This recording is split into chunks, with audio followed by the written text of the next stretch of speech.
so I call her my baby. Hey. I got a girl, but I still feel alone. You can Yeah. Man, all you side girls, man, out in Frisco, man. I'm not calling you my baby because there aren't no side chicks, so don't worry, babe. But we out here back live on 101.5 KQBH LA in Los Angeles, California. Community service of Loyal Heights Arts Conservatory, broadcasting live and streaming on your FM dial. So, guys, we're back here again with Maddd Boyyy. Owner, founder, CEO, COO of Mad Flavor Fest, popping off April 27th in downtown Los Angeles from 3 to 10 p.m. Tickets right now are $20. LA Lifestyle is going to be in the building. PBP and Mercutio X are going to be debuting the LA Lifestyle Street Team. This is also an announcement, too, on the radio. I heard the Street Team's going to have like some giveaways and cool stuff they're going to be doing. That's what I heard. Yeah, I heard the Street Team was just going to be out there. We're going to be doing some crazy stuff, my guy. Just giving it up. We're gonna. I mean, I'm not throwing any hoochie, but I mean. No. We already covered the bases with your wife. You're good. Hey, $20 is $20. Hey, hey, yo. No. But yeah, man, come out April 27th. 2 stages: comedy stage, music stage. Shout out Jay Valentino, the headlining comic. Shout out King Envy, the headlining performer. I've got street artists out there doing live art all throughout the day, contests, giveaways.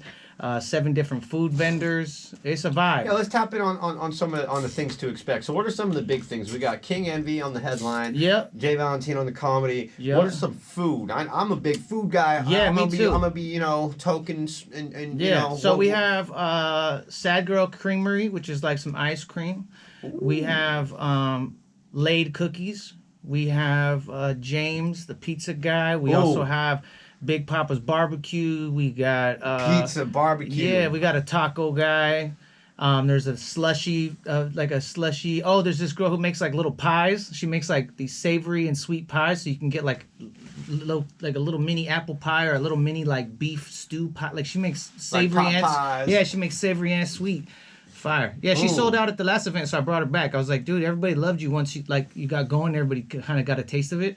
So I brought her back, but yeah. Yeah, when the food be talking, that's I mean, you gotta have it all. And are you guys gonna have any kind of graffiti, anything like that for the graffiti people? For sure, yeah. Like, I definitely want to have more artists out, like doing live stuff. So we're gonna have somebody on stage during the day doing like some live mural, like on a piece, doing a live mural plywood piece. Or a tarp or something. Definitely like a plywood. We're gonna make like a stand with like a piece of plywood. He's gonna be working on it throughout the day. We'll already have some made throughout the day that we're going to post up places that people can like take pictures of and look at. We're also going to have a guy doing like metal art. Like he makes stuff out of metal and he's out there with like the welder. Yeah, making a hole. So I mean, we're going to have some cool. I got a fire dancers. Fire bender. I got the young fire air bender outside gonna come through and do a fire dance. I got some girls gonna do some fire dance. Like I just got like some random stuff that just might pop off out of nowhere that I just. You might just see a dude fly in on with yeah, anybody who came out last year knows like halfway through the show I had like a half wrestling match. Like my boys do professional wrestling. So they came out mid-show and did like a full match. Like, they argued and got into like a whole thing. And the whole skit. Yeah, he whooped on him for a minute and he body slammed him into a table. It was like a whole thing. And the thing that's crazy is that come to find out, like after the fact, like a couple days later, my boy texts me. He's like, "Bro, I'm in so much pain. I think I broke like 9 vertebrae on that slam." I was like, "Are you for real?" Like I thought he was for real. He's like, "Nah, but the table was so thin that when he dropped them, he just went straight to the floor. Like he really just ate the floor. He's like, that thing hurt. That thing hurt." But shout out my boy Austin, party captain, guy cool. Check him out. He's a professional wrestler. You gotta let me know if that happens again. You gotta let me know so we can get that one when we're doing stuff. Yeah, I mean, the wrestlers will be in the house. They'll be in there. I don't know what we're gonna have installed for you, but we're. Can I get just like get Jim Ross there? Jim Ross. I actually had a great experience recently. He invited me to a live taping of one of his shows. Yeah. Wrestling match, and me and my son and 2 or 3 of his homies, we got to sit like right at the gate. Yeah. Like we had. Is this some underground? It's like AEW type, level. It's like a level or 2 down from like WWF, but they're all working. They're all trying to get where they're trying to get. It's just like anything else, you know what I mean? They're still trying to be a WWE Yeah, athlete. He's still lit. He's still ripped. He still does he got all the moves. Like he's ready to go. He's just trying to get in to wherever he's got to go. Yeah, someone to pick him up. So okay, we might have some wrestling pop off. You're gonna have food. You're gonna have comedy. You might have some wrestling. There will be contests. We'll be doing giveaways. There might be some body painting. There might be any kind of like lowrider, any kind of car, anything like that. tied in with the show? Not at this one. We just don't have enough space, like venue wise, to like have that type of stuff out there. Even though I would love to grow into that and have like a section for that, would be dope just to add it. But really, the focus is the comedy, the music, and the art, and then food, of course. Like, you want to be able to eat and enjoy yourself, and like, I don't want people to get there and leave, or get there and not have an option that they like, you know. So there's enough food choices. There's enough options of stuff to do. We've got 35 brands. It's going to be a good time. It's going to be a fun time. Come out, get your tickets early, $20. Yes, sir. You heard it here first out here, LA Lifestyle. We're going to be out there with the street team. We got Maddd Boyyy out here. And also, too, to remember to stream his music, because he's got a plethora of albums out, too. He's got music out there. And so, with the Flavor Fest, and let's say right now, what would you tell yourself at that Maddd Boyyy release party? You know, you go see that version of Maddd Boyyy. What are you telling Maddd Boyyy to do better or to make it more efficient? I mean, I think if I was going to go back and tell him anything, it would be, man, I don't know. I'm going to be honest with you. I feel like... it's been pretty, like... No, I don't want to go that route with it and say, like, it's been all perfect. But I will say that, like, I'm glad I took the steps to get to where I'm at now. I would have never thought of doing it. So the version of me that decided it was time to do it, I'm glad we did it. Whatever, you know what I mean? Looking back, I'm glad that I decided to do something. This was never a thought of my mind, never something I wanted to do. It just kind of grew into it. It just happened. Yeah, and I think people like, you know what I get sometimes a lot? I get people just DMing me like, hey, I like the name of this. I really like the Maddd Flavor Fest. Like, that sounds cool, you know? Yeah, just vibes. And I'm like, cool, you know? I'm like, that's cool. And it motivates you. You're like, someone likes it. Someone thinks it. It's like with work. It's like anything, right? Well, it's like anything. Everybody's replaceable. But then if you think, like, say you're close people, you think are rocking with you. And then none of the homies say it's cool.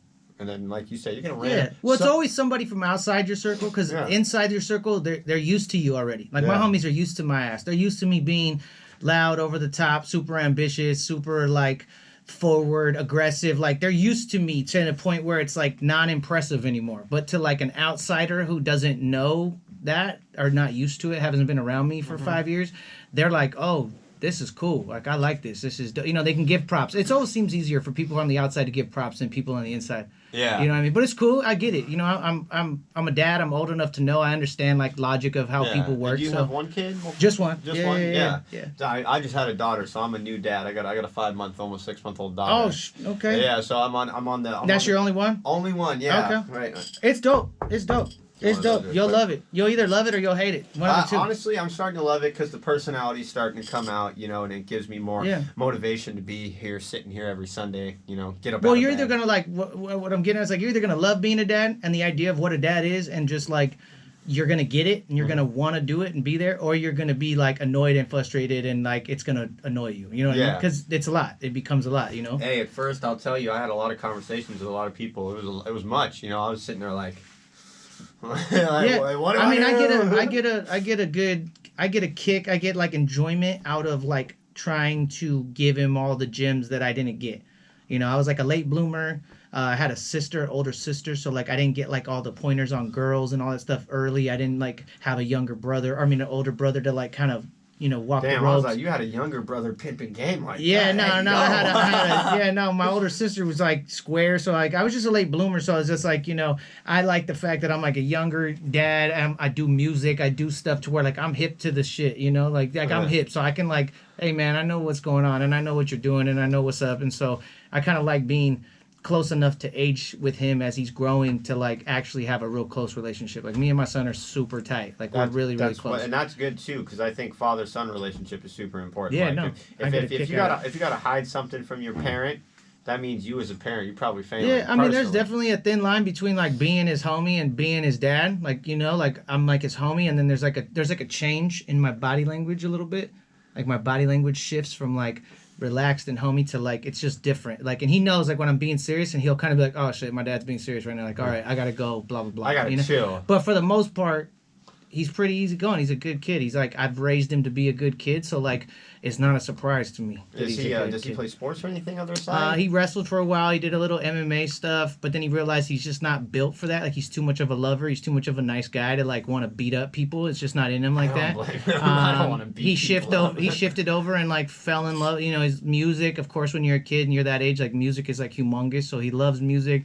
fashion took over. Like once he hit 13, 14, and we let him start dressing himself, like kind of like, here, you can pick out, you can decide where we're going to get your clothes. He started, you know, he had his Kurt Cobain phase, and he kind of went through the Kurt Cobain. Then he kind of went this way, and then now it like went to punk, and then now it's like a weird skater punk mesh. Like little Uzi Vert Kind of little combo with like a little California gangster in there with like just like the plain tees and like the puffy skate shoes and like, but then he, you know, like he went and found the etnies with the fat laces and like the fat tug. big giant fucking things. But it's dope, you know, it's dope. Like, for me as an older dude, I know it's dope, but, like, I'm not going to wear it. I had that phase. Man, we thought that was so cool, though. Yeah, it's hard, you know. He's at that age where he could do that. You know? Right? So. Like, you could show up with a purple jacket on that says, you know, something. Yeah, my son actually just joined the live. What's up, man? We were just talking about you, dude. We were just talking about your shoes and your fits and your whole shit. And how much drip you got. We were shouting out your drip. Yeah, man. You gotta get PvP lined up. But no, you'll love it. You'll love being a dad. Being a dad's dope. It's definitely cool. It's definitely it's entertaining, and you end up learning how to love somebody more than you love yourself. And I love myself a lot, which is crazy. Like, as being a Leo and an entrepreneur and like a confident person, like, I love myself a lot. I want the best for myself, and then like to have that same feeling for my son is like, it's nice to have, like, I really just want him to like almost outshine me. You know what I mean? I'm saying with my daughter, I want her to have everything I never had. You know, like my dad, shout out my dad, but you know, he struggled with things, watching him go through things, and it was like, my wife tells me, she's like, do you want to do that? You know, she reminds me, like, you know, be better than what you had. You know, and that's, and there's definitely a difference between, like, you know, giving your kids everything and like spoiling them and then going that path, because that's not good either. There's got to be a medium ground. It doesn't teach them anything. I'm just a firm believer in this, you know, like if he puts his hand out for something, I just put my hand out for something. I'm like, oh, you want blank? Well, what are we doing? Are you gonna go wash my car and go clean up, you know, the dog and go do whatever, cut the like, what are you gonna do? I need some sort of exchange from you, you know, so that I can feel like you have skin in the game. Yeah, I'm just not gonna keep, you know. And his grandma, she gives him everything, and that's cool because that's her part, that's her job. Grandma, you know, that's the grandma's job, is come in and I'll give him whatever you want, you know. That's cool. I'm with that. But like me, I say no, you know, and you know, he knows that. Like, I'm not saying yes to everything. I'm not a yes man. I'm like, yes to 25%, no to 75. You know what I mean? Like, but when you know there might be wiggle room, you will work with. Yeah, like he was like, can I get a super dope computer to do blank blank? How much is it? Oh, well, a really good one's gonna cost like $2,500. Cool, because I see the potential, and it'll be there for 4 years. It's something like that I can do for you. But like something else, like, yo, can we get these $300 pants? I'm like, nah. Like, you got to figure out somehow to get the money for that, because I can't really mentally like give you $300 for a pair of pants at 15 so you can go walk around school. Like, I can't do that. You know what I mean? Like, but the computer you can use maybe to design some fashion. Or you could just go get some pants for $60, do your thing to them. Pour bleach on them. Yeah, do your thing to them, and there you go. Or you go work hard for the money, and you're going to love the pants more. You're going to care about the pants, you know? And that was a lesson I had to learn, you know? Like, even in my life, I learned that. So I'm just passing it down. I'm just trying to give them... Free game. Yeah, that's Free game. I mean, we grew up, too, with a lot of influence, and we grew up in an interesting time in the 2000s, and, you know, it was... I mean, what's one thing that you... Well, I guess we progress in life. What's one thing you miss about that era, growing up, when you were, say, 16 to 18? Something that you... Maybe a drink or a snack... Something that we don't have around anymore. What's something about just that little core memory that you can't really get anymore? Ooh, something that I can't get anymore as a kid. Like, because I know they don't make Sobe anymore. You know, they don't make those little sour Altoids anymore. There's a lot of stuff. I just saw this today, and I'll just share this just because it was. I saw it today. Right. The Jolly Rancher like sticks. Oh, like they don't make those anymore. You can't really find those Jolly Rancher like long sticks, you know. And those were fire. Like, I remember those. Like, the pink lemonade was the one I used to hit all the time. I always got the pink lemonade. And you know what we used to do? We used to pause before I even say it. We used to, like, you know, fucking suck on them until they made like a sharp point, and then we'd be trying to fucking stab people with them. You know, like, that was like dumbass kid stuff that you would do, you know, like, you just make points out of them and be poking I them. remember those, and then they I wonder if they never let those in jail, probably. Those probably were making straight super shanks. They're making super, they're making super shanks. Or like they get like a fork from the dining hall, and they take an actual Jolly Rancher and they'll like stick it on a fork. No, that's too excessive. One thing I'm gonna say that I remember, like the hot Cheetos. I remember when I was like in school, they had, Remember those plastic containers, and they had the lid on them, and you'd screw them off, and they had like the balls, they were hot Cheetos. Oh yeah. They're like that. The puffy ones had the really hot one, the XXX one, but they came in those plastic containers, resealable containers with the lid, and you could pour some in the cup, eat what you want, and then put the lid back on. Yeah, the only thing they got close to that now is they got them in like the Pringles can. Yeah. You can get them in the Pringles can. I remember those. Those were always clutch, and that's what actually my love of hot Cheetos came in when I was younger, was I would get those canisters of Cheetos. No, that's cool.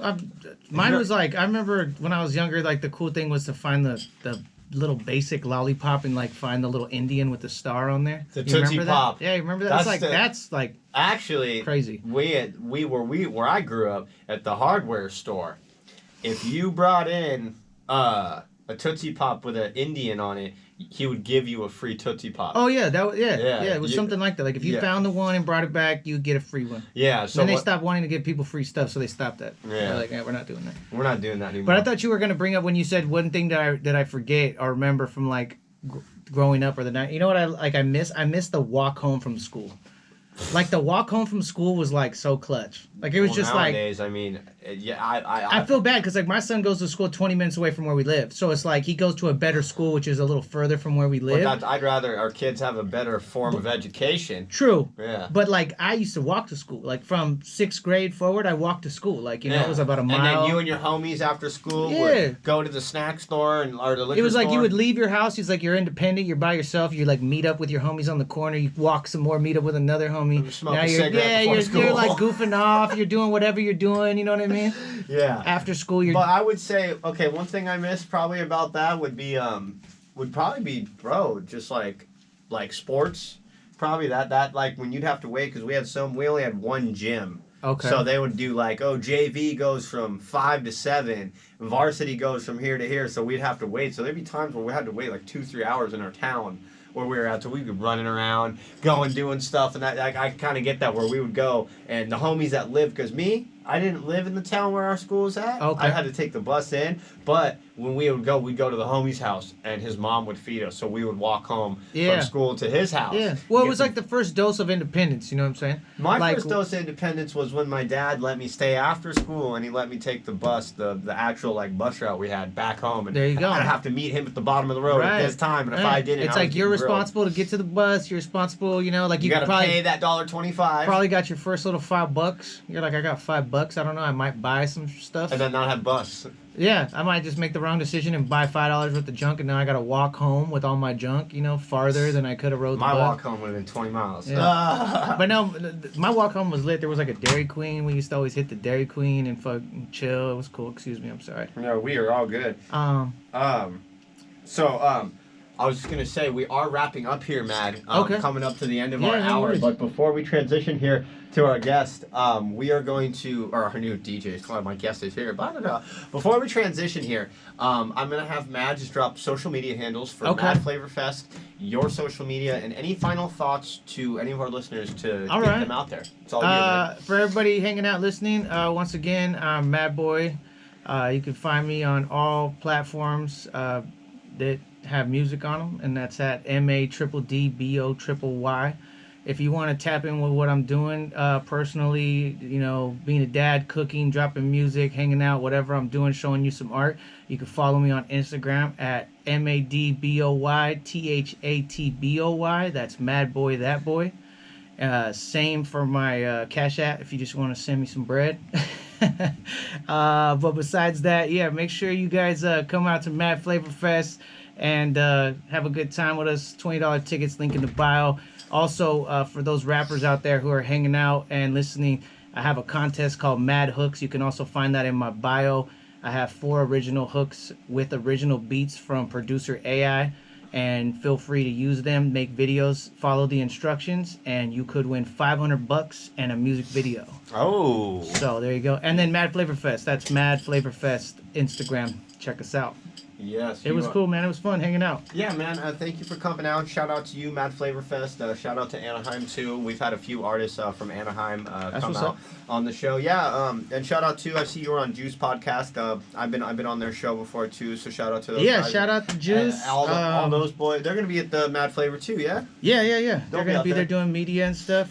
Shout out. What's the Best Way to Smoke podcast? Another homie that I just was on a podcast. But yeah, come hang out with us. Come vibe. Come check out Maddd Flavor Fest. Check out some music. Check out, what we got going on over here. Mm-hmm. Okay, yeah, guys, sorry about that. We got a lot going on here. We are business entrepreneurs trying to make it here for our families. But guys, until next week, I really appreciate you guys always tuning in with me, to all my listeners and all my people out here. Guys, next week we have Rowan Ali, a Iraqi singer. She lives in Anaheim as well. So we have another guest out from Anaheim, but she's an Iraqi singer. So we're gonna kind of spice it up, get a little Middle Eastern vibes out here. So I've had some requests. You need more females on the show. Yeah, well, when you approach them and try to talk to them, they think you're asking for more than to just be on your show. So that's up for you ladies to get over yourself on that. Okay. Just putting that out there. But everybody, we're out here and we're going to sign off. I'm PvP. I'm out here with Maddd Boyyy. Until next week, we're just going to continue in right now with a little music, a little Money Trees by Kendrick Lamar and J-Rock. Let's go. Good stuff, Maddd.